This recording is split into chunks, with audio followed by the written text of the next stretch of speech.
Bismillahirrahmanirrahim. Assalamualaikum warahmatullahi wabarakatuh. Selamat sore, salam sejahtera bagi kita semuanya. Om Swastiastu, Namo Buddhaya, salam kebajikan. Bapak, Ibu, dan saudara-saudara sebangsa dan setanah air, penyebaran COVID-19 telah benar-benar memperlambat perekonomian dunia, termasuk perekonomian di negara kita Indonesia. 186 negara telah terpapar virus corona. Pemerintah terus bekerja keras untuk mengantisipasi hal ini, untuk mempertahankan daya beli masyarakat, untuk mengurangi risiko PHK, dan mempertahankan produktivitas ekonomi, produktivitas masyarakat di seluruh wilayah tanah air Indonesia. Pada kesempatan ini, saya hanya akan berfokus pada kebijakan bantuan-bantuan yang disediakan oleh pemerintah, langsung kepada masyarakat untuk mempertahankan daya beli masyarakat.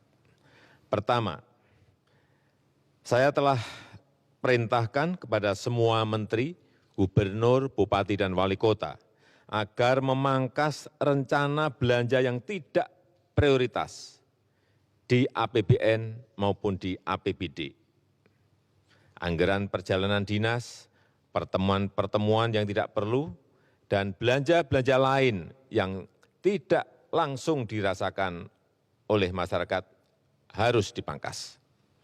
Kedua, kementerian dan lembaga di pusat, serta juga pemerintah daerah, provinsi, kabupaten, dan kota harus melakukan refocusing kegiatan dan melakukan realokasi anggaran untuk mempercepat penanganan COVID-19, baik yang terkait dengan isu-isu kesehatan maupun yang terkait dengan isu-isu ekonomi. Landasan hukumnya sudah jelas. Hari Jumat yang lalu, tanggal 20 Maret 2020, telah saya tanda tangani Inpres nomor 4 tahun 2020.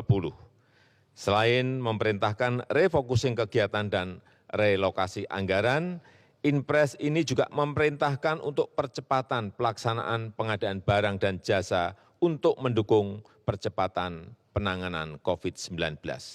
Sekali lagi, bukan hanya untuk penanganan kesehatan masyarakat, tetapi juga untuk penanganan dampak ekonomi masyarakat. Yang ketiga, saya minta kepada kementerian dan lembaga dan juga pemerintah daerah, provinsi, kabupaten, dan kota, agar selain menangani isu kesehatan masyarakat, kita juga harus menjamin ketersediaan bahan pokok dan mempertahankan daya beli masyarakat, utamanya masyarakat lapisan bawah. Kita harus membantu para buruh, membantu para pekerja harian, membantu para petani, membantu para nelayan, membantu para pelaku usaha mikro dan kecil, agar daya belinya tetap terjaga, agar terus beraktivitas dan berproduksi.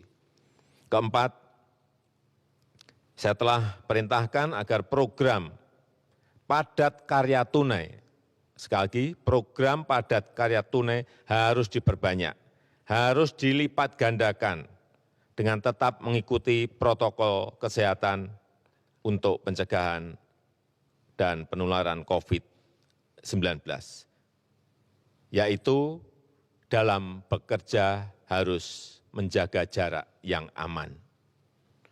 Program padat karya tunai di beberapa kementerian seperti Kementerian PUPR, Kementerian Perhubungan, Kementerian Pertanian, Kementerian KKP harus segera dieksekusi. Dana desa dan program-program pemerintah daerah, provinsi, kabupaten, dan kota juga harus mengutamakan cara-cara padat karya. Ini akan membantu masyarakat, membantu para petani, para buruh tani, para nelayan di pedesaan di seluruh tanah air. Sekali lagi, dengan tetap mengikuti protokol kesehatan, yaitu dalam bekerja harus menjaga jarak yang aman. Kelima, kepada penerima kartu sembako, pemerintah memberikan tambahan sebesar 50.000 per keluarga penerima, sehingga menjadi 200.000 per keluarga penerima yang akan diberikan selama 6 bulan. Anggaran yang dialokasikan adalah sebesar 4,56 triliun rupiah. Yang keenam, kepada calon penerima kartu prakerja, pemerintah akan mempercepat implementasi kartu prakerja, sekaligus untuk mengantisipasi para pekerja yang terkena PHK, para pekerja harian yang kehilangan penghasilan, para pengusaha mikro yang kehilangan pasar dan omset, agar dapat meningkatkan kompetensi dan kualitas SDM-nya. Alokasi anggaran yang disediakan di dalam kartu prakerja ini adalah sebesar 10 triliun. Sehingga nanti setiap peserta kartu prakerja akan diberikan honor insentif 1 juta per bulan selama 3 sampai 4 bulan. Yang ketujuh, untuk membantu daya beli pekerja di sektor industri pengolahan, pemerintah akan membayar PPh pasal 21 yang selama ini dibayar sendiri oleh para pekerja, dalam rangka memberikan tambahan penghasilan kepada pekerja di industri pengolahan. Alokasi anggaran yang disediakan sebesar 8,6 triliun rupiah. Kedelapan, kepada para pelaku UMKM, OJK, Otoritas Jasa Keuangan, akan memberikan relaksasi kredit UMKM untuk nilai kredit di bawah 10 miliar untuk tujuan usaha, baik itu kredit yang diberikan oleh perbankan maupun oleh industri keuangan non-bank.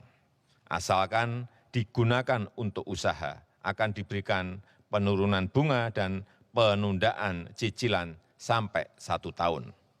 Oleh karena itu, kepada tukang ojek, kepada supir taksi yang sedang kredit kendaraan bermotor dan kredit mobil, nelayan yang sedang kredit perahu tidak perlu khawatir, pembayaran bunga dan angsuran diberikan kelonggaran 1 tahun.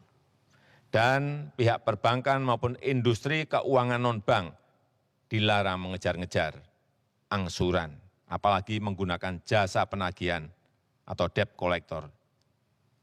Itu dilarang, dan saya minta kepolisian mencatat hal ini.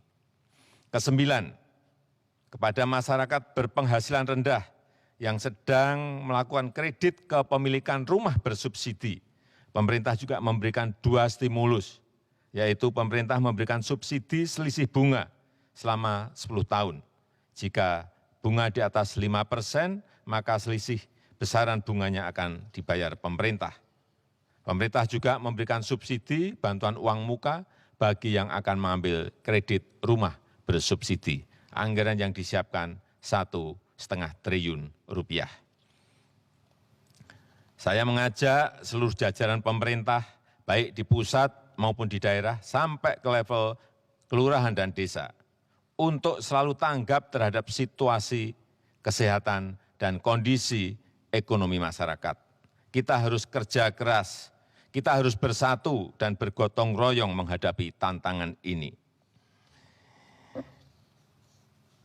Terakhir, saya juga mengapresiasi gerakan masyarakat yang telah turut mensosialisasikan, memasyarakatkan physical distancing atau jaga jarak aman, yang terus mengingatkan kita semuanya untuk berdisiplin.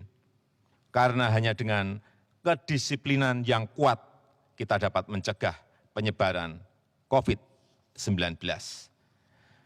Percayalah, kita bangsa besar, kita bangsa petarung, bangsa berjuang. Insya Allah kita bisa, insya Allah kita mampu dalam menghadapi tantangan global yang berat sekarang ini. Terima kasih, saya tutup. Wassalamualaikum warahmatullahi wabarakatuh. Baik,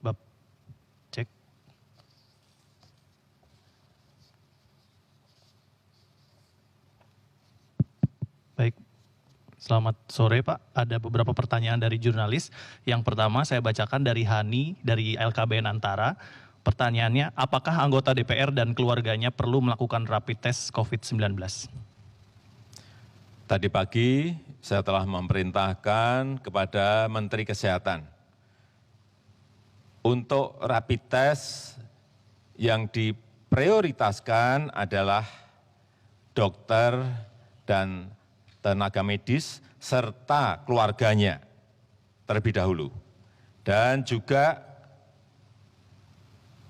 para ODP dan PDP serta keluarganya. Ini yang harus didahulukan. Baik, yang kedua dari Muslih dari Radio El Sinta, apa kebijakan Bapak Presiden terhadap rumah sakit yang masih kekurangan APD? Kemarin sudah saya sampaikan bahwa APD telah kita distribusikan sebanyak 105.000 APD. Ini saya bacakan.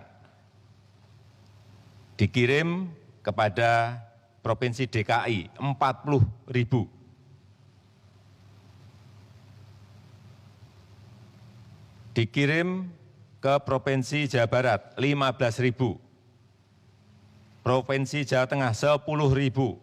Provinsi Jawa Timur 10.000. Provinsi Daerah Istimewa Yogyakarta 1.000. Provinsi Bali 4.000. Dan provinsi-provinsi yang lain tadi pagi sudah saya cek sudah menerima semuanya. Hanya saya ingin agar Dinas Kesehatan Provinsi segera mendistribusikannya ke rumah sakit yang memerlukan secepat-cepatnya. Berikutnya dari Aris Bloomberg News, Pak Jokowi, apakah pemerintah akan menerbitkan Perpu pelebaran defisit anggaran untuk penanganan COVID-19? Sudah beberapa hari kita bahas mengenai ini, dan kemarin saya telah bertemu dengan Ketua DPR untuk mendapatkan dukungan politik mengenai ini, dan juga telah bertemu secara virtual dengan Ketua BPK dan seluruh pimpinan BPK. Intinya kita ingin ada relaksasi dari APBN dan saat kita mengeluarkan Perpu artinya dukungan politik sudah kita bicarakan sebelumnya. Baik, yang terakhir Pak, Ican dari Kompas.com, ada pasien mengeluh ditolak di rumah sakit darurat Wisma Atlet. Ada juga yang mengeluh antrean panjang. Apa rumah sakit darurat ini memang sudah siap?